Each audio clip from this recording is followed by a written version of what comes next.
Welcome back to the G3 Podcast. I'm your host, Josh Buice, and today we're going to be looking at the dangers of social justice, and specifically speaking, why the church should take this agenda seriously. Now, if you're familiar with this podcast or some of the articles that I've published, you will be very much aware of this language, but what I'm about to say I believe to be absolutely true. Social justice is not about justice.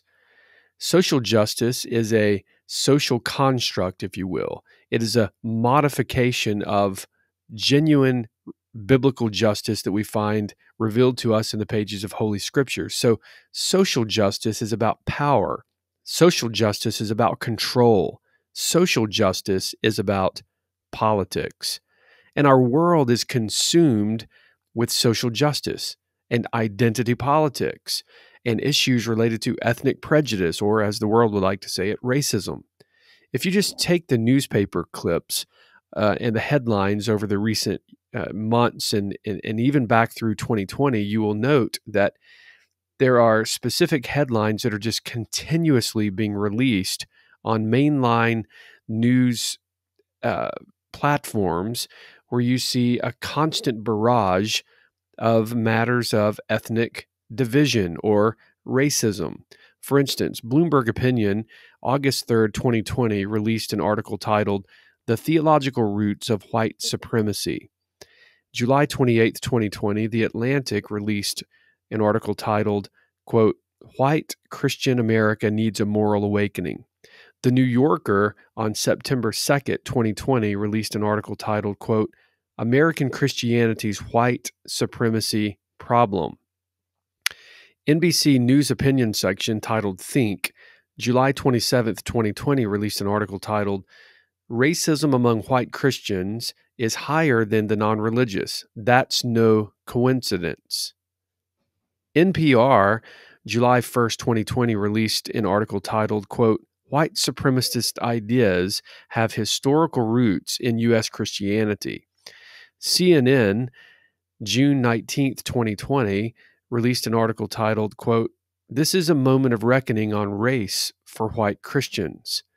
And again, just going through this last couple of weeks, if you look at Fox News on March 19th, you will see an article titled, quote, "DeSantis condemns critical race theory, says it won't be taught in Florida classrooms." If you look on that very same day, March 19th, in the New York Times, you'll see an article titled, or a headline titled, quote, "Tales of Racism and Sexism from 3 Leading Asian American Women." On that very same day, in the very same paper, March 19th, in the New York Times, there was an article titled, quote, "This is Jim Crow in New Clothes," end quote.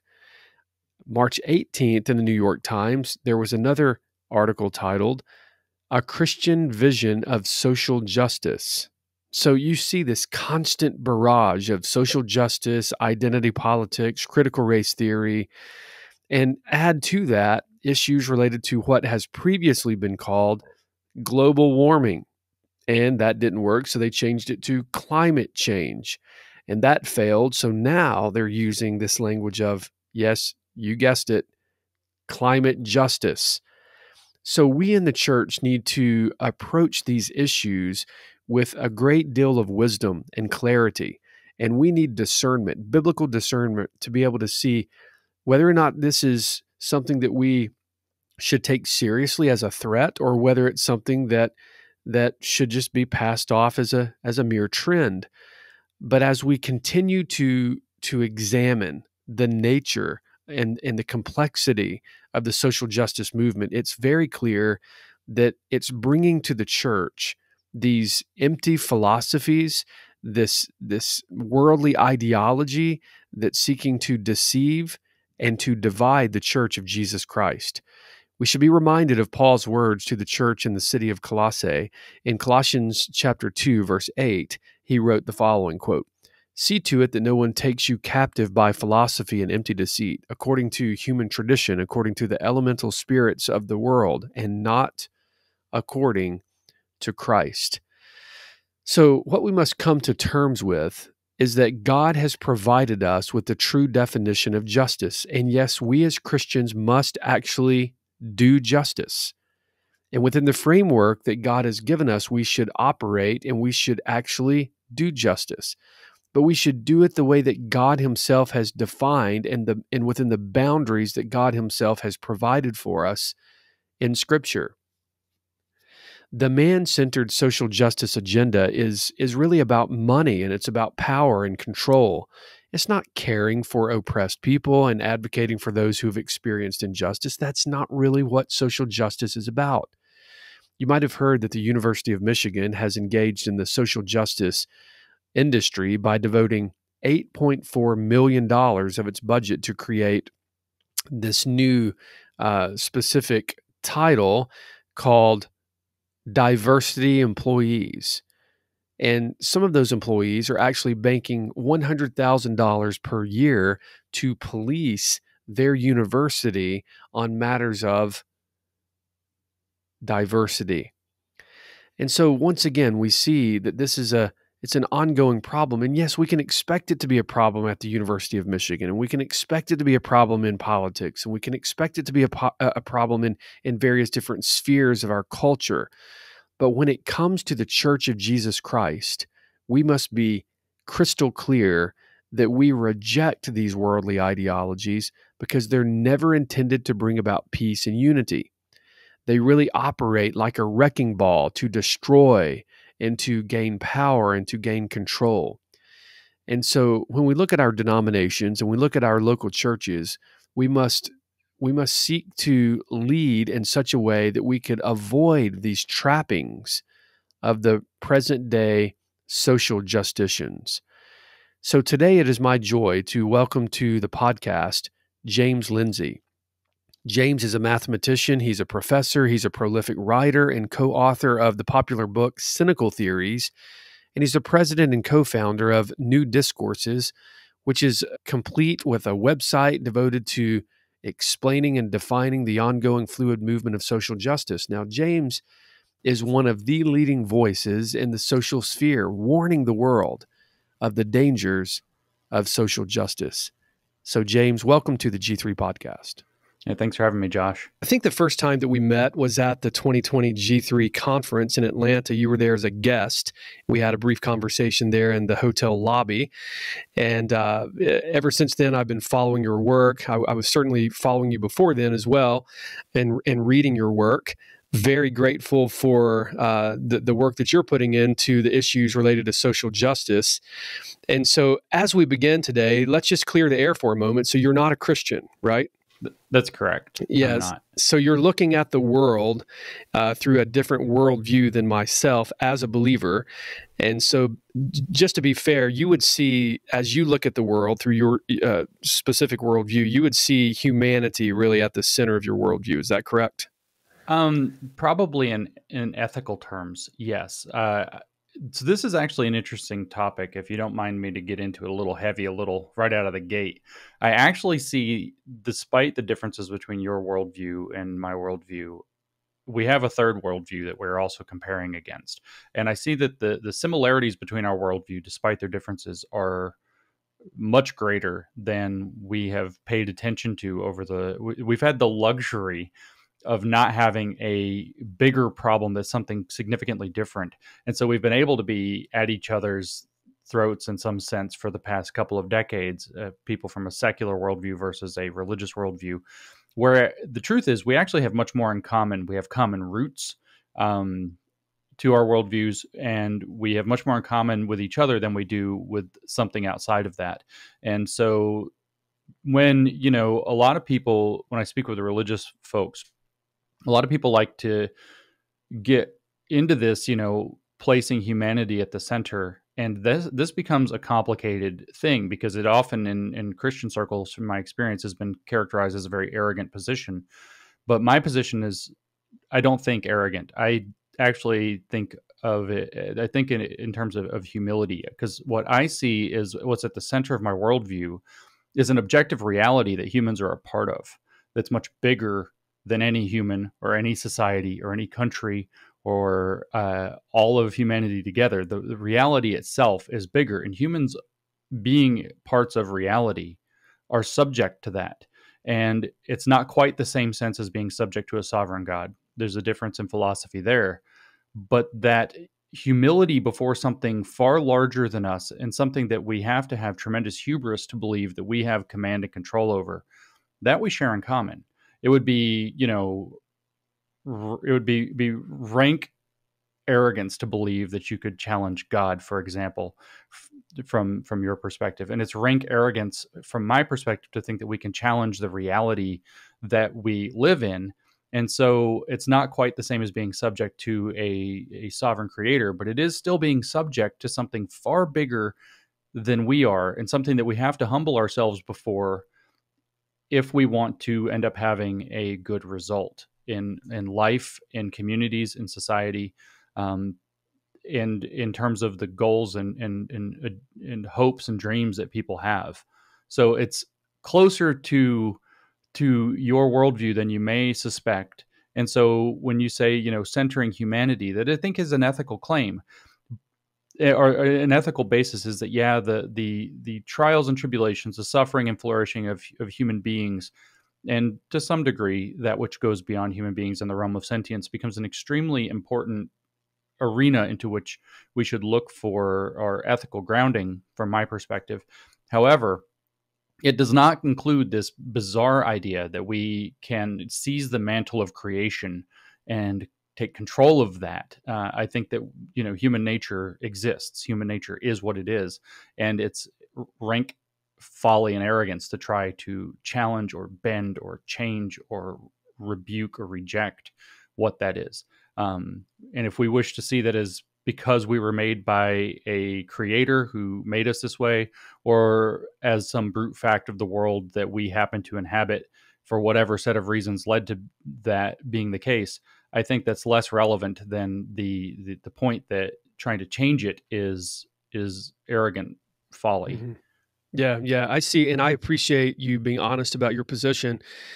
Yeah, and when I'm saying that you see the world through a specific worldview that places humanity at the center, I'm simply stating, as an atheist, that you would see that the centerpiece really of civilization and of society itself is humanity, whereas I am coming at this world through a worldview that sees God at the center of this world. And so, although you and I would differ on our worldview, and I would want you to be a Christian, as I stated to you at a conference in Florida, I think you're a brilliant man. I think that you have a brilliant mind. And I think even as a mathematician, as you look at numbers and the absolute nature of how those numbers function, that is evidence that there is a divine designer, that there is evidence there that there is a God. But although you and I differ on our worldview, I would simply state that both of us are able to see a common problem today. And that common problem is the danger of social justice. Now, one of the things that I appreciate about you is that you're extremely passionate about warning people regarding these errors. In fact, I've gone on record in the past as stating that I think it's a tragedy that an atheist is more passionate about warning us about social justice than evangelical pastors and theologians seem to be. So, as we begin this conversation, I want to talk to you about these issues. I want to talk to you about your book, which I think is an excellent book. I want to talk to you about the issues of this crazy world of social justice. And so, as we begin, we're living in strange days when you have Harvard that would actually question the absolute nature of something as simple as 2 plus 2 equals 4. So, let's just right out of the gate ask the question, does 2 plus 2 always equal 4? And how important is something as simple as a foundational math problem to our society as a whole? Yes, 2 plus 2 always equals 4. This is in the very nature of the way that the terms that we're using, and I'll use the word terms, you can say symbols if you want, but 2 plus 4 equals. Those symbols have meanings. Those symbols are defined mathematically within a certain, what's known as axiomatic system. They only have meaning within that, and in that system, they always return the result that 2 plus 2 equals 4. That statement is true. It is unambiguously true. It is objectively true.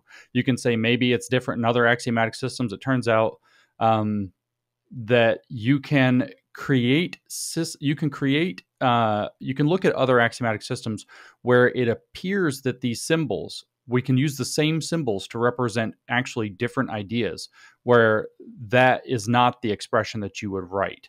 But that's beside the point. I know this isn't a math place and you're not a math person, but just for completeness, we could go into the group Z mod 3, for example, and we could, or it's a ring actually, we could add together 2 and 2 as entities within that mathematical object, and then the result would actually be not equals 4, but rather congruent to 1. And so you can already see, if we're formal about it, equals has already fallen out. 2 plus 2 is congruent to 1 modulo 3 is a true statement in a different mathematical regime. But 2 and plus and 1 in this case instead of 4 and congruence are all different things. They have all changed their meaning. 2 is what's known as a residue class modulo 3. Plus is addition within that group or ring. It's a completely different set of things. So when we actually talk about 2 plus 2 equals 4 without qualifying that we mean some specific different paradigm, when we actually, I shouldn't even say that. When we say 2 plus 2 equals 4, we mean within the integers, at which point 2 plus 2 always equals 4. So the answer is always that. This is objectively true. And this is objectively true is the reason that this matters. Because if people can get you to believe that there's ambiguity on something as objectively true and simple as 2 plus 2 equals 4, they can get you to believe anything. They absolutely, in fact, have power over you that you have no recourse to answer, except possibly by returning with your own kind of brute power, which is something we all hope to avoid at all times to the maximum degree possible. Because if they can tell you, no, 2 plus 2 equals something different, you can't rely on the evidence of your senses. You can't rely on the experiment of taking 2 objects and placing them together with 2 more objects and counting them and seeing that there are 4 objects. You have absolutely no way to answer the challenge that they've given you, or the claim that they've made or placed upon you, because they've taken away all the tools. So it's only their subjective determination now. There is no longer an objective source. It's only their subjective determination that makes it so that that dictates how you have to act and believe. And that's a very dangerous thing, both within, just since we framed it this way already, within your worldview, God is objectively true. You don't want that falling into the subjective whims of people. That's heresy. And from my worldview, the world is objectively true. And I think that's true within the Christian worldview as well, as the world is objectively true as God's creation. And you don't want access to that being handed over to people who can use it to manipulate you or use power against you or apply power or get you to believe things that simply aren't true. That advantages their power. This is actually, it seems so silly, but it's such an important issue. And you even did bring up the point that the Harvard T.H. Chan School of Public Health tweeted in support of 2 plus 2 being able to equal 5 last year. Orwell laughs or something. I'm not sure what he's rolling in his grave and laughing at the same time. I mean, it's absolutely absurd.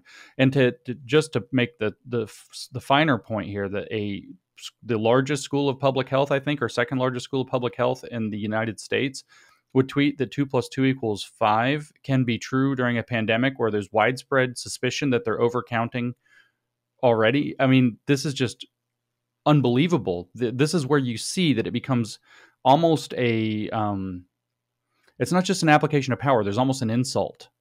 Like they're flexing on you almost. It's really scary when people get to manipulate that. If they can manipulate 2 plus 2 equals 4, think of what else they can manipulate. Absolutely.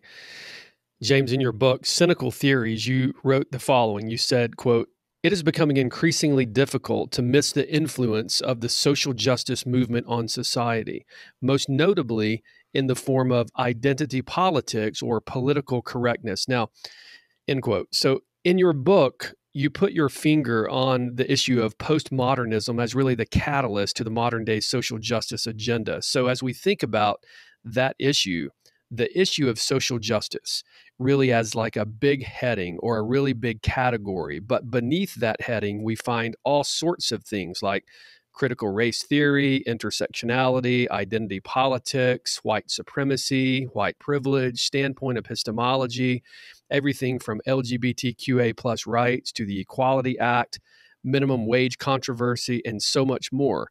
So, as you've been engaged in what has become known as the popular grievance hoax project, tell us a little bit about your journey in social justice. Why is it that you would actually risk your professional career to get involved in the matters of social justice? I have a real problem with things that are not true and a real problem with things that are blatantly unfair. I understand that fairness is somewhat in the eye of the beholder. It's very difficult. This is why we have set up a legal system, for example, that tries to separate the interests of the different parties from the law as much as possible. We try to have an impartial judge. We try to have impartial juries. We defer to the law as it's written because nobody's whims or whatever get to weigh in on that. So I don't like what's blatantly unfair, and I don't like what's blatantly untrue. And I see both of those in very large amounts in this movement that bills itself as seeking social justice. It's ultimately doing so through critical theory that has been equipped with postmodern logic, or illogic, if you will, anti-logic, really. It treats people according to their identity groups, which is something we learned is a horrible error that we should not be doing. Any further than those identity groups have actual basis in reality, which you're not even allowed to say that. But to my knowledge, men and women are fundamentally different in important ways. And we should acknowledge that some identity groups, like male and female, do have a substantive difference between them, whereas other identity groups, such as racial categories, have much less. Much more commonality across the races, far more than difference. There are some important medical issues within certain populations and groups, and that has to be attended to. But when you see this putting social significance back into racial categories for the purposes of things like discrimination and segregation and prejudice, the idea of there being a white privilege is a prejudice against white people. The idea that white people have white fragility as associated with that privilege and as an effort to keep that privilege is a prejudice. These are open prejudices. The claim that all white people are complicit in white supremacy is a prejudice. When you see people putting these things back in, you can expect large amounts of unfairness and, in fact, worse to follow. And so the actual incident, there was an incident that made me care enough about this issue to start taking the risk. And not a lot of people have heard this story. I've told it a few times, but it was a long time ago, I think in 2012 or 13, if I had to try to guess. I was having a conversation with a group of people. The conversation was touching on the topic of affirmative action. It was with mostly blue collar people, but it was a mixed group in terms of professional status. And one of the blue collar guys was talking about his African American woman boss and that she's actually incompetent. And of course, somebody accused him of saying that this was racist. And he said, it's not, she's just incompetent and is affirmative action hire. And you have this whole, everybody, I think at this point has seen one of these conversations go off the rails. And so I tried to end up mediating in this conversation. And I stepped in and I said, well, let the guy tell his story, because I just said, let the guy tell his story. Let's hear him out. We should hear people out with what they're dealing with.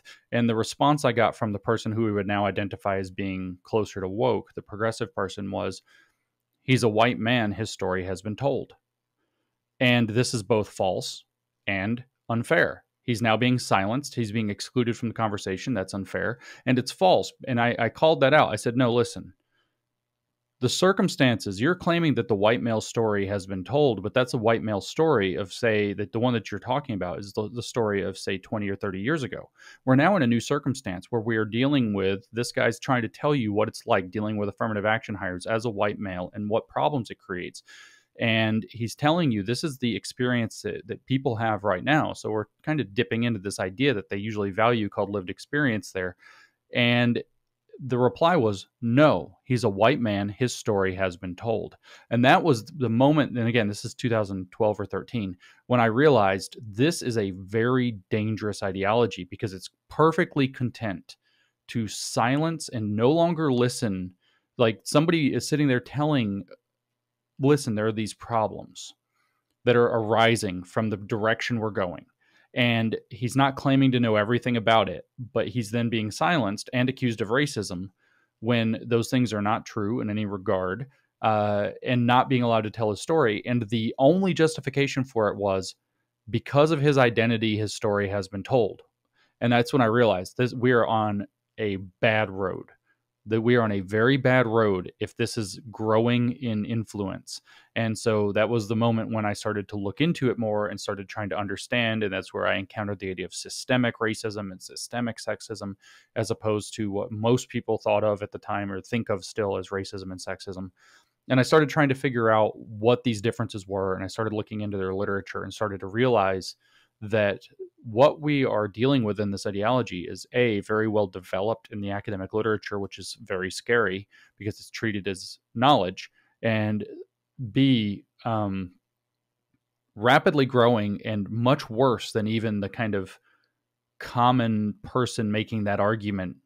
Like, what's in the literature is way worse than that silly little discussion would give rise to. And I became really alarmed. So what do? You have to do something. When you see something of this scale and this kind of nature, you have to do something. Or I have to. Maybe not everybody has that in them, but I can't abide it. So, to be clear, James, what you were intending to do in that specific project was to demonstrate that there was no true specific academic lens by which they were judging the specific journal pieces, and yet they were choosing those pieces based on who had the most grievance to complain about in terms of social justice and oppression and that sort of thing. And so, as you guys were making it up on the fly, they were buying it and publishing it, and so it really revealed the lack of true academic nature to the journals. Right. So a lot of people don't know the ultimate motivation for why we did that. They just said that we wanted to humiliate, and we've claimed that we wanted to draw attention to the problem. But a huge part of our motivation was actually, especially for Helen Pluckrose and I, to prove that Helen was very concerned with this in particular, to prove that we actually did know what we were talking about. Well, we had been trying to criticize it. We'd been pointing out these issues. We'd been saying something's wrong here.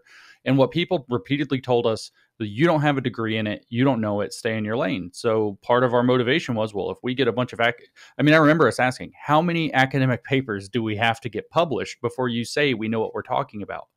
And we had 7, so you would think that that qualifies us, but apparently it doesn't, according to our critics. But that was one of the objectives, to prove that we knew what we were talking about. And since you brought the project up, we just referred to it as the project. It's hard for me to remember to call it the Grievance Studies Affair or whatever.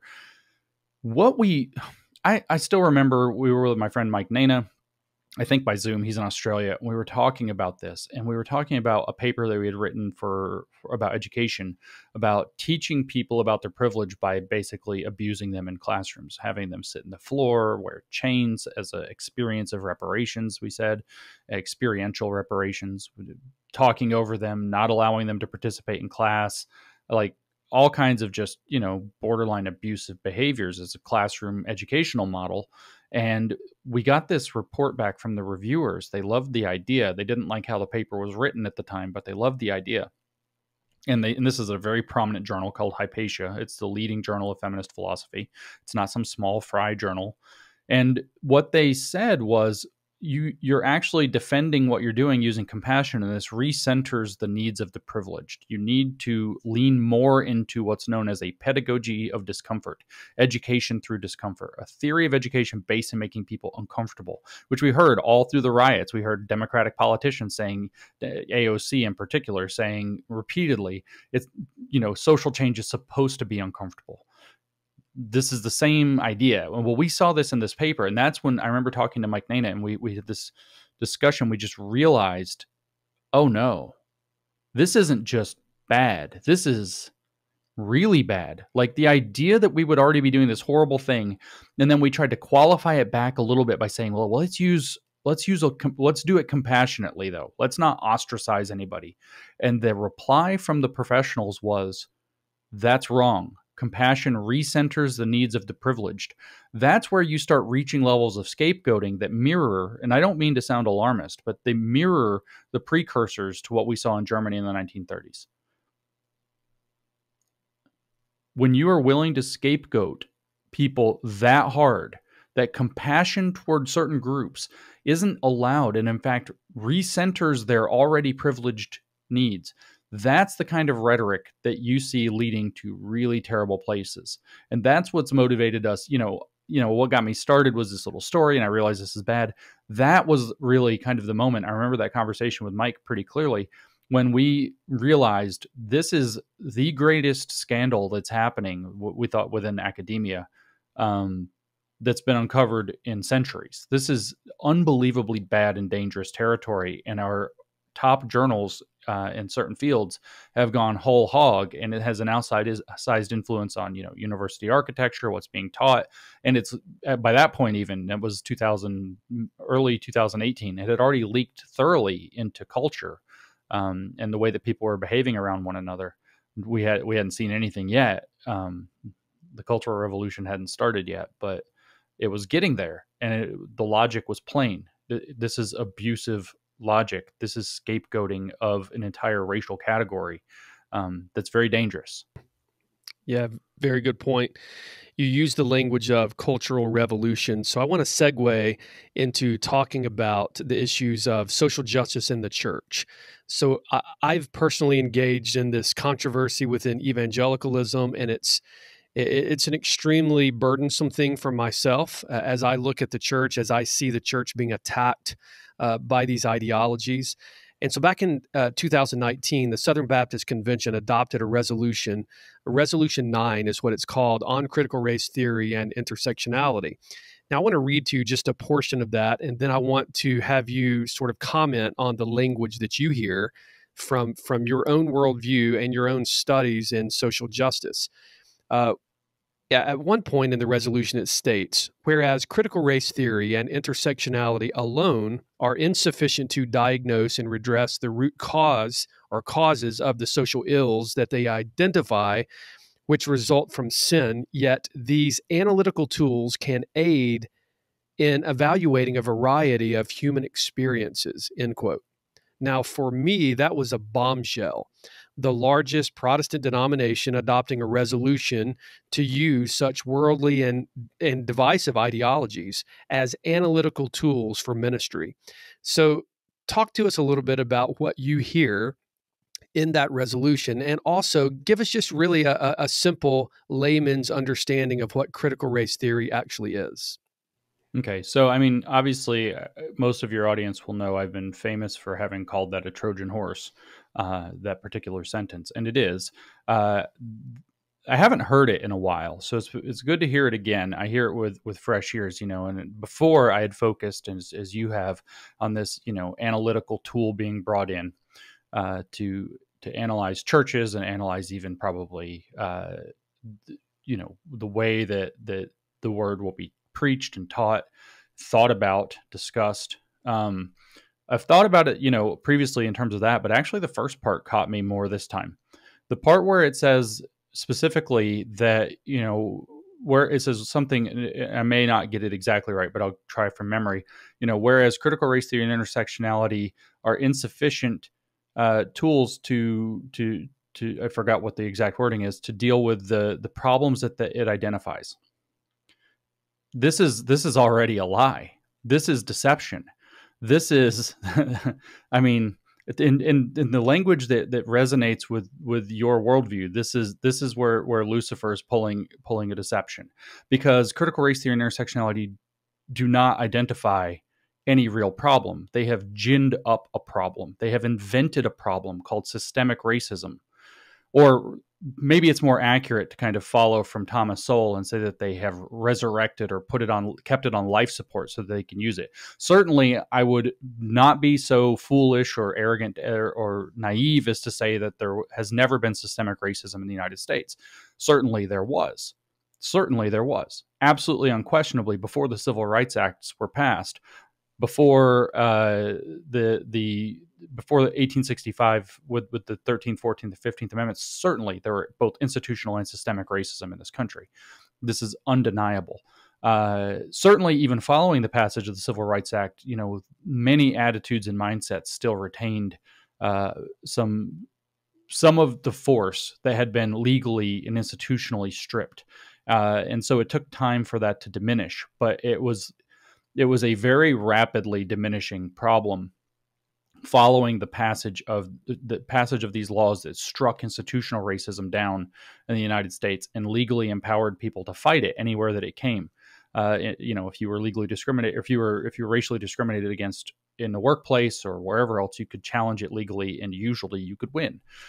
So systemic racism fell apart at that point. So what's happened is critical race theory and intersectionality have created or recreated a problem.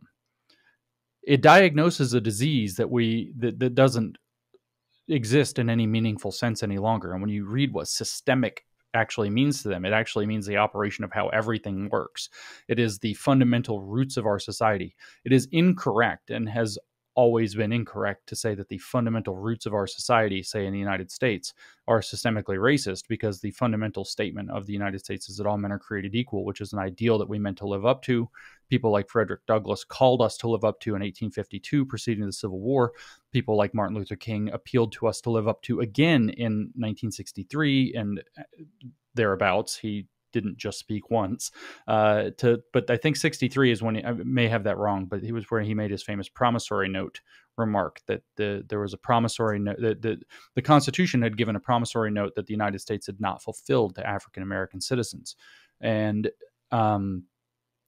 it has therefore created a problem or resurrected a problem out of the past. It does not identify a problem that is meaningful in the present, and it uses an analytical tool called critical theory to find that problem in places where it doesn't exist. And I can tell you why, because you've asked me to explain what critical race theory and intersectionality, and I can be a little more generous to intersectionality, but then I can actually have to take that generosity away when we get deeper into it.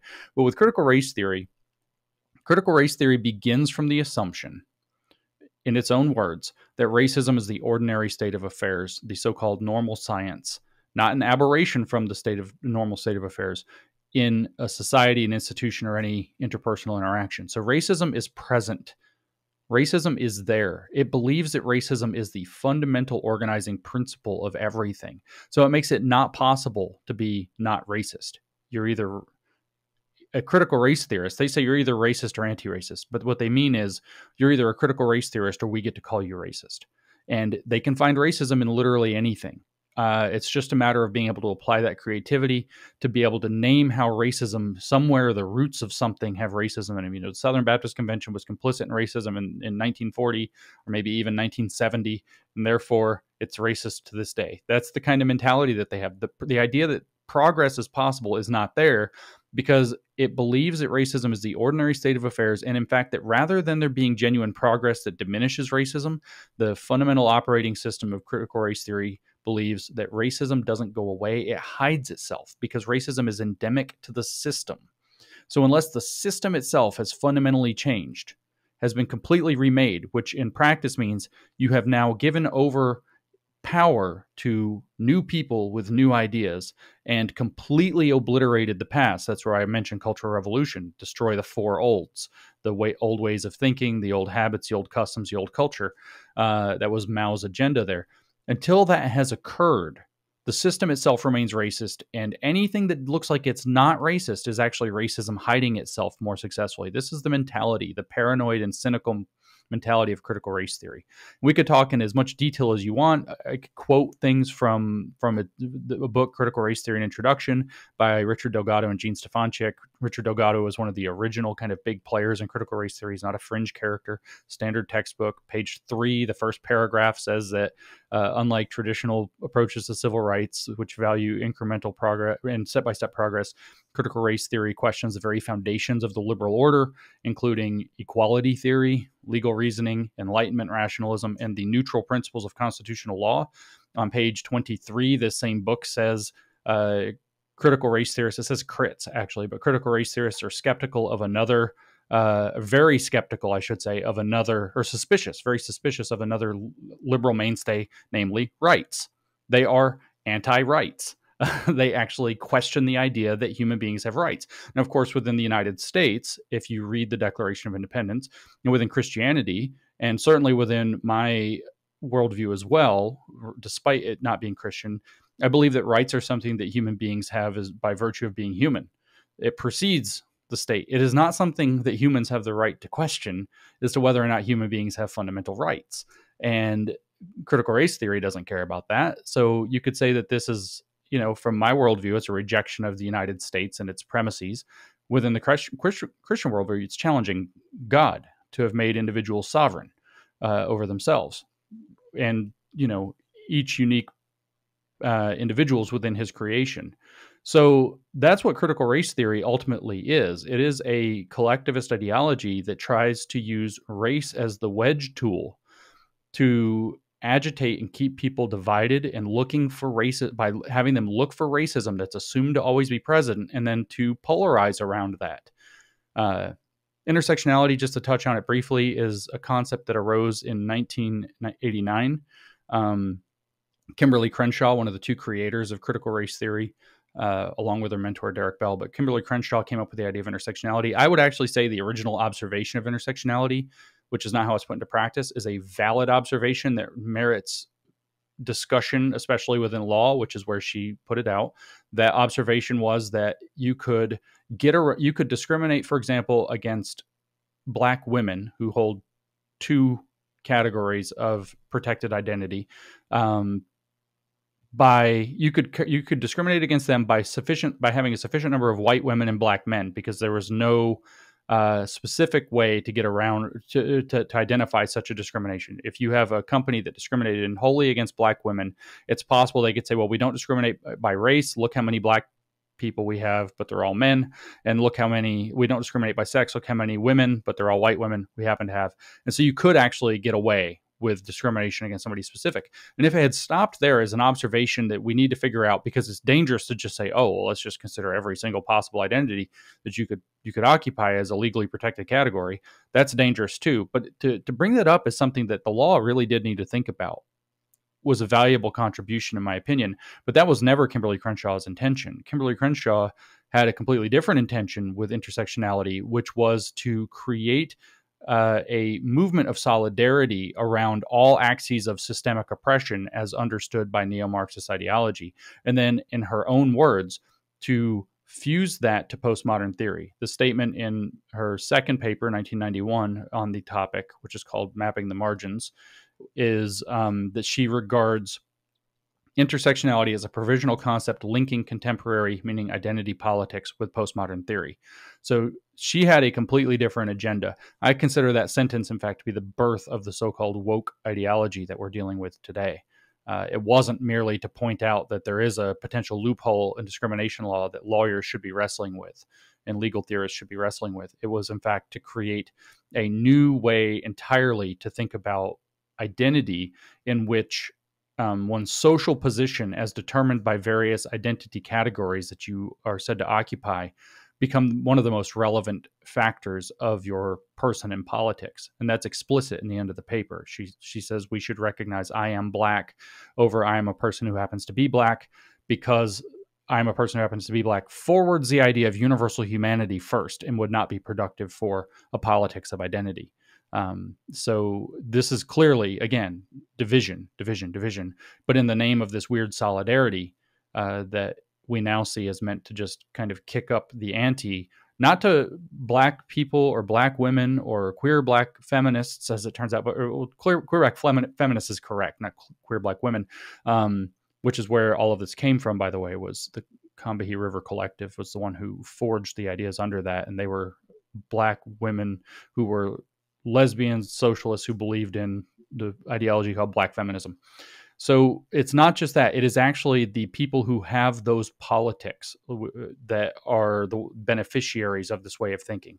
The ante, if you will, if you want to put it kind of in mobster racketeering language, the ante always gets kicked up to people who hold the correct identity politics with, kind of an extra layer of grace if you happen to possess certain identity categories yourself. Yeah, that's very helpful. So as we think about these two uh, ideologies, critical race theory and intersectionality, really they're like wrecking balls rather than tools that produce unity, correct? That's right. Like, let me give you an example where just right out of the language of Resolution 9, he's talking about whoever wrote it. I shouldn't say he because I don't actually know who wrote it. They, I think, is the best pronoun to use there. They're talking about this idea that the intersectionality bears fruitfully upon the problems that it identifies. Well, what intersectionality brings into the picture, the name of the intersectional game is engaging social position. So your social position, which is determined by your conglomeration of identity political relevant categories. That's all they care about, is which categories are useful to identity politics. Where can you choose some line in society upon which you can claim that there's an oppressor versus oppressed dynamic, whether that's white versus black, male versus female, straight versus gay. I hate to even use the made up word cisgender versus trans. Where is there a line that you can draw where across that there is some alleged power dynamic?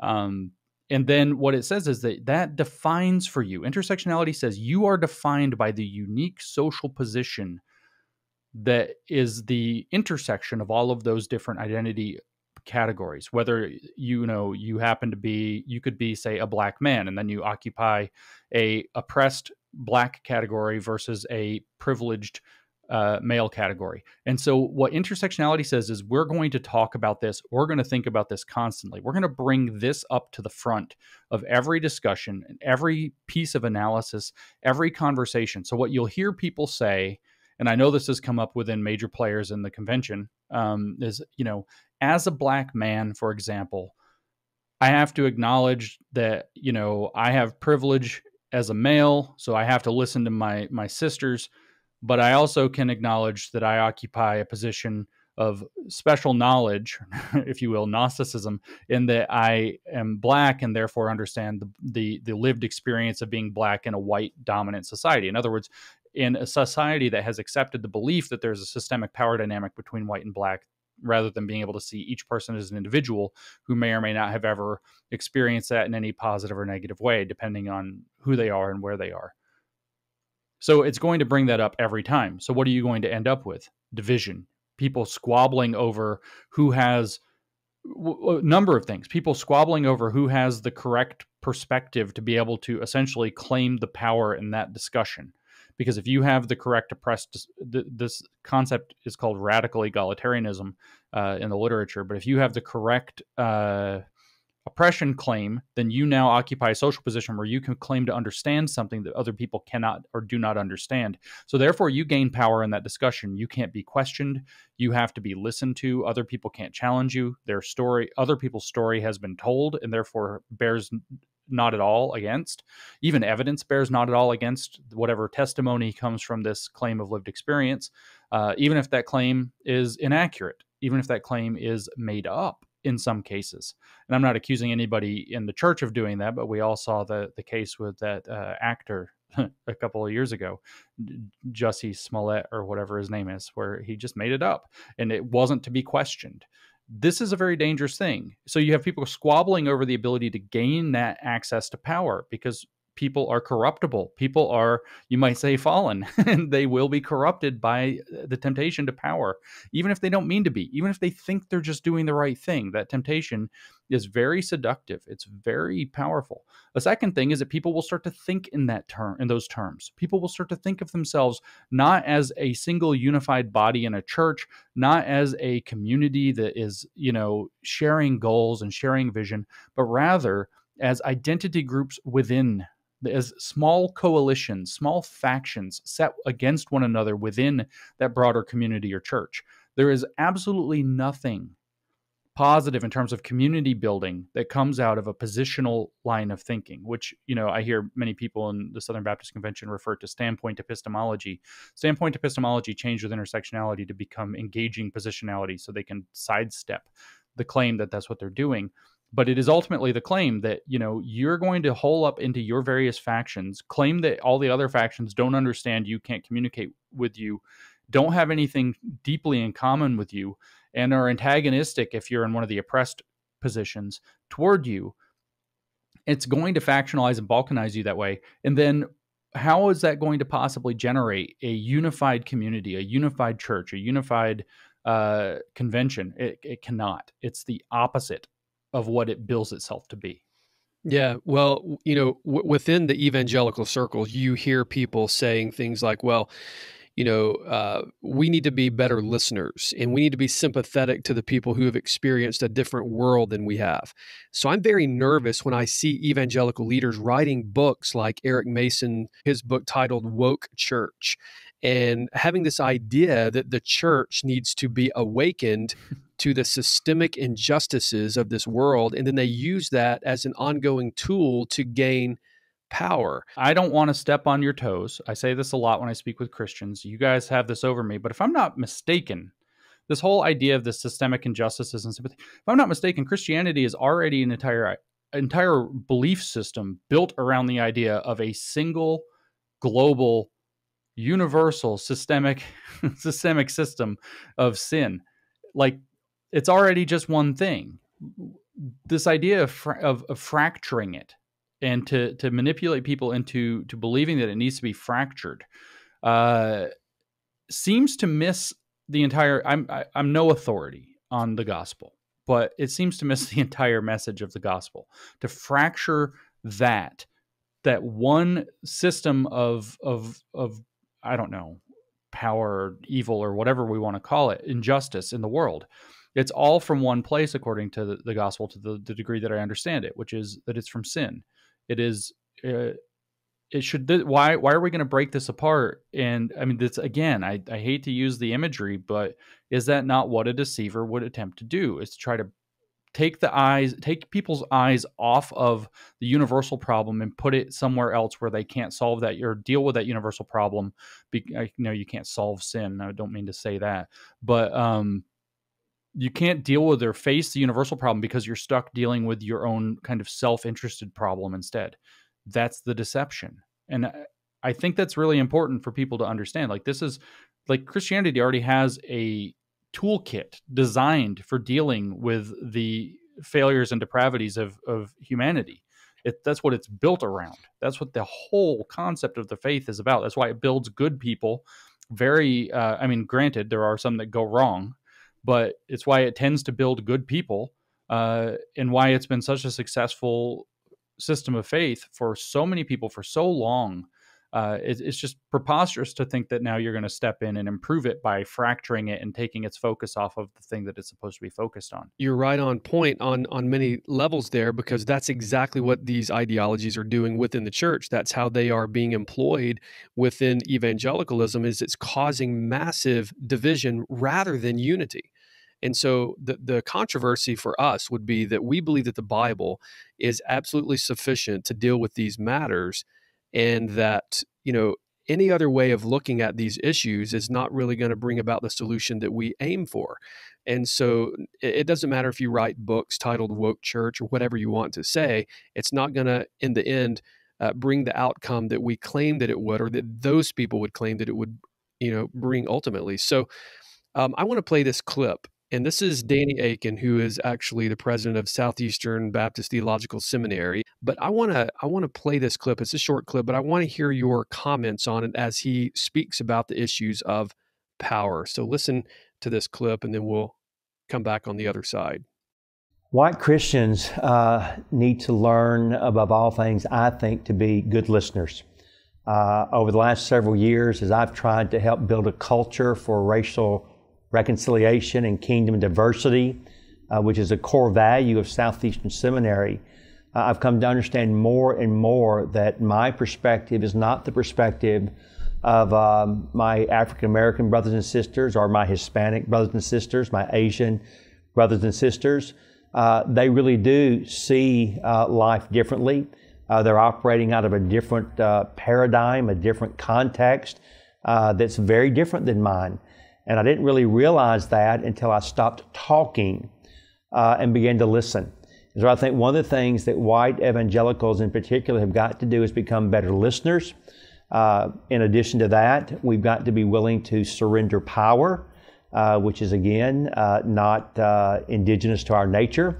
As I often say, not only do we need to invite ethnic minorities into our room and to have a seat at the table, we even need to be willing to surrender leadership at the table if we're really going to make progress and really help our brothers and sisters understand we see them on an equal plane with ourselves. All right. So, James, you're not a Christian. You're not a member of the Southern Baptist Convention. But as you hear that language, what strikes you as problematic right out of the chute? Power. He's focused on power. He's not focused on almost anything except power, and then the racism. He says repeatedly, he says something true, and I'll say it slightly differently than he did. Evangelicals need to listen to one another. But he said white evangelicals need to listen. Right? That's the same thing we were talking about before. It's the same story that got me involved in this whole project, 7-8 years ago. He believes that somebody's story has been told and that it's only those people's job to listen. It's not people listen. He wants to have racial reconciliation, which my friends Daryl Bernard Harrison and Virgil Walker have taken apart. So I think it was at actually the G3 conference we were at together that they did such a wonderful job taking that apart. That it's not races don't reconcile because they're groups. The individual hearts reconcile one to another. And how do they accomplish that? By listening. Therefore, evangelicals or Christians or people should be listening more. I fully agree with that message. However, saying that there's a greater onus on any particular group to do that when the goal is to understand one another and build a community together is racism. So I hear that. And then what's it in service to? Well, to his idea of power, right? His idea of, he says, that white evangelicals are loath to give up power. I don't know that that's actually true. Maybe some of them, but I don't know that this qualifier of white, again, that's racism, is what's relevant here. Usually, and the general truth is that people who have power, whoever they are, tend to like to keep it unless they are very humble, unless they very thoroughly understand that to have power is to serve rather than to command and control. But this whole thing is based all in this idea that power has to be redistributed. I'm sure it hasn't begun with him. I don't know. I don't keep up with Southern Baptist politics, but I would reckon that he hasn't listened to his own advice on that if I had to place bets. Because very frequently, I call this on Twitter, I call it the iron law of woke projection. People are projecting. He says, white evangelicals don't want to listen. Maybe he doesn't want to listen. White evangelicals, which he's, projecting his own experience onto an entire racial group, which seems not good.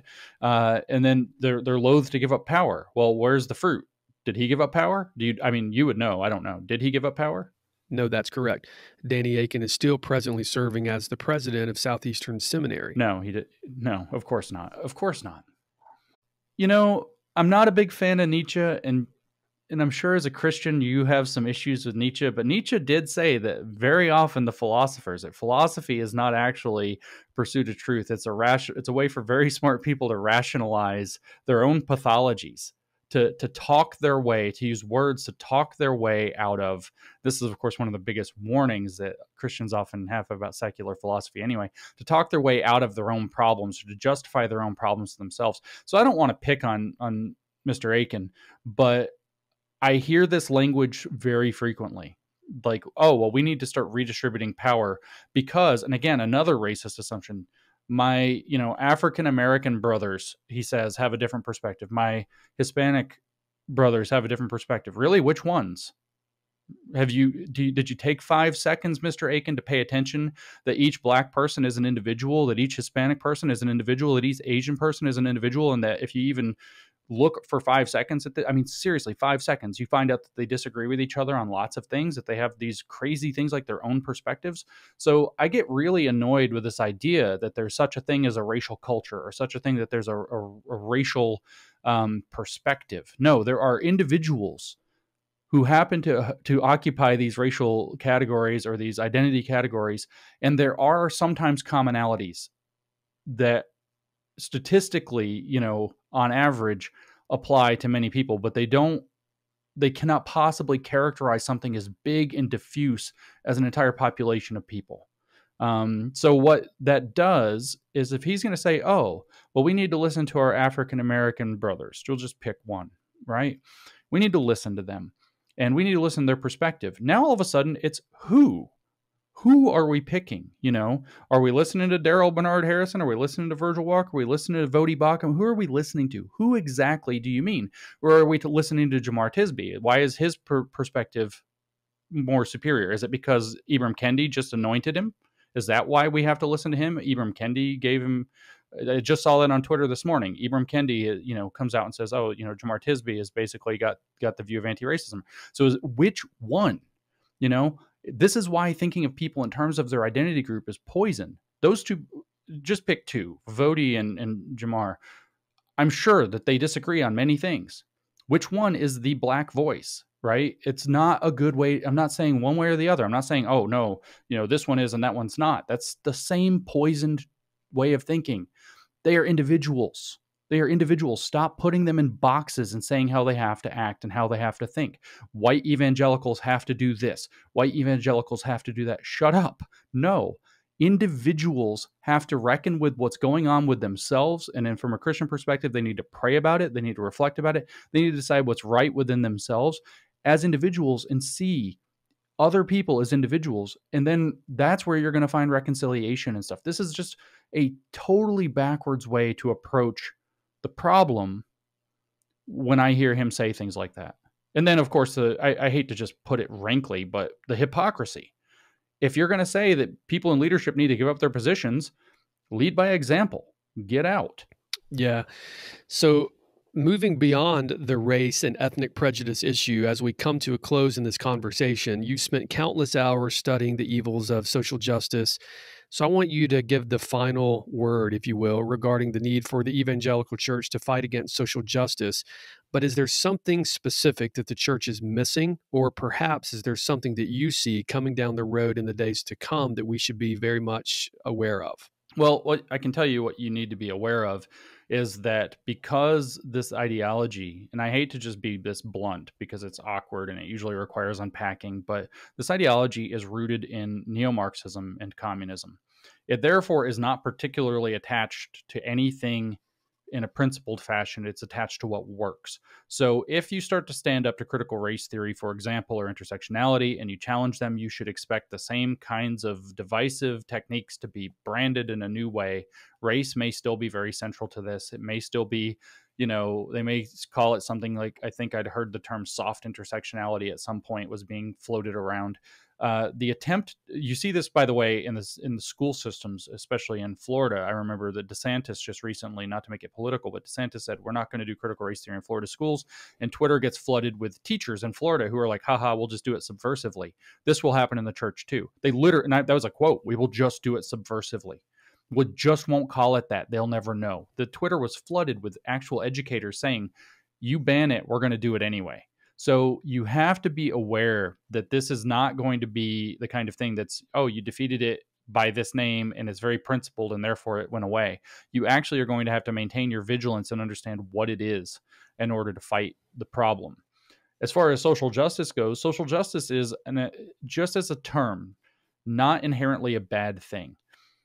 Different approaches to social justice are a bad thing, and we have to be very wary because that term has been co-opted more or less completely.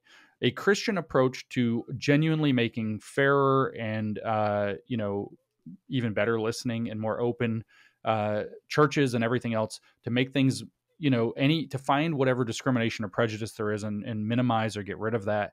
That's noble and that's great. And it should be done biblically if it's in a Christian context. If it's done in a secular context, it should be done in a position that adopts something like universal humanity and individualism. So there are different approaches to trying to make a more fair and just society and a more fair and just institution or church or community or everything. And that is worth doing. But this particular approach is rightly named critical social justice. It depends on in very academic terms, a mindset called critical constructivism, which is a fusion of critical theory and postmodernism. That's the social constructivism, is the constructivist part, using critical theory methods. And that has to be rejected entirely. That is terrible for society. It's terrible for a church. It's abiblical. It's un-American. It's all of those things. So my last word on social justice would be that.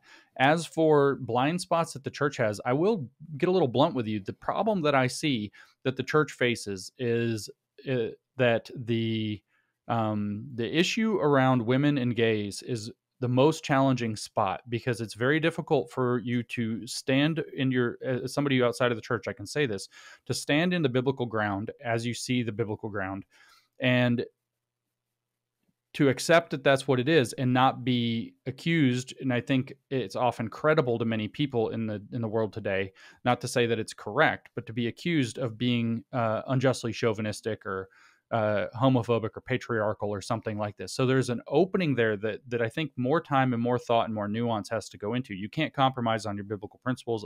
I completely understand that. What I would advise, if I were to be so bold, is that churches need a little more courage to stand up and say that they invite people to leave the church. If you think that we're going to stand in our biblical principles, we're going to stay with our principles. And if you don't like that, we respect you, we honor your analysis, and we wish you luck, rather than compromising on your own position. So recently, I know that Beth Moore apparently left, and my reaction was, bye, good for her. Not even just good. It's good for the organization not to have this agent of division operating the way that has been going on. It's been very divisive and very argumentative, but it's good for her. She can now attempt to make sense of what she understands to be the word or the truth or the best way to approach this on terms that aren't constrained by some other organization that she doesn't want to be constrained by. So fine. And I understand that that's not great for convention politics. I understand that that's not great for, other things.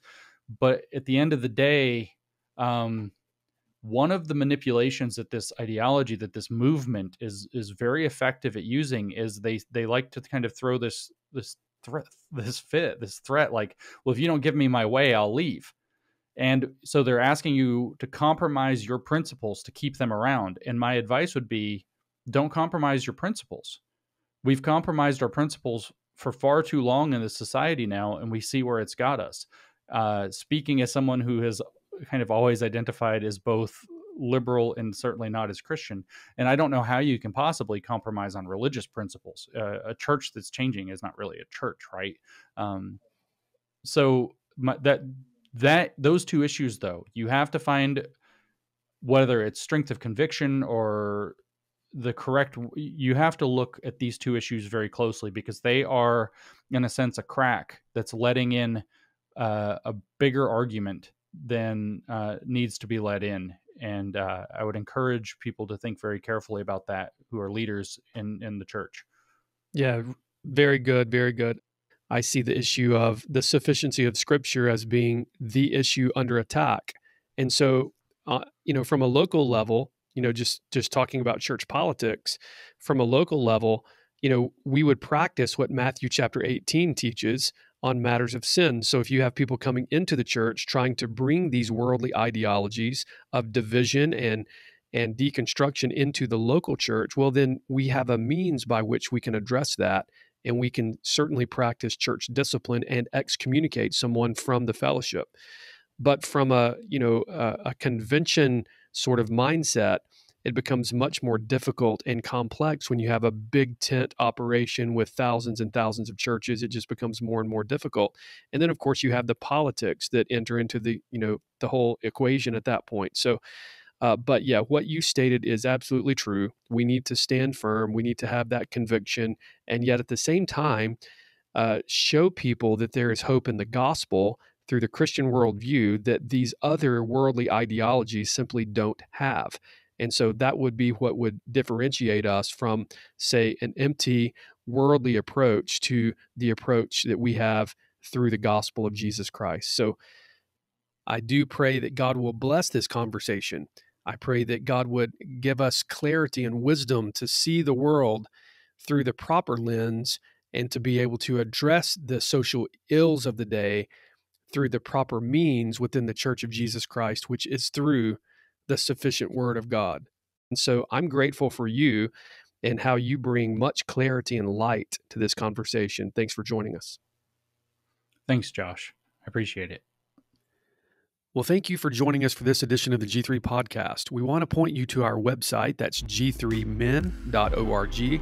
There you will be able to find archives of this very podcast, as well as other important resources and articles that are published on a weekly basis. You will also find information related to our upcoming G3 National Conference that's going to be held September the 30th through October the 2nd in Atlanta. This year's theme is Biblical Christology, and you'll want to join us for this exciting conference. You'll be able to find out information about the speakers as well as hotel properties on our website.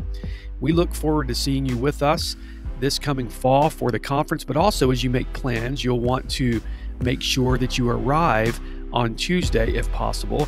That way you can take part in the pre-conference on September 29th. And you'll want to find out more details about that. We're going to be releasing that information very soon. Follow us on Instagram and Twitter and Facebook. You'll see those announcements as they are released over the next few days. May God bless you. Have a wonderful week, and we'll see you next week on the G3 podcast.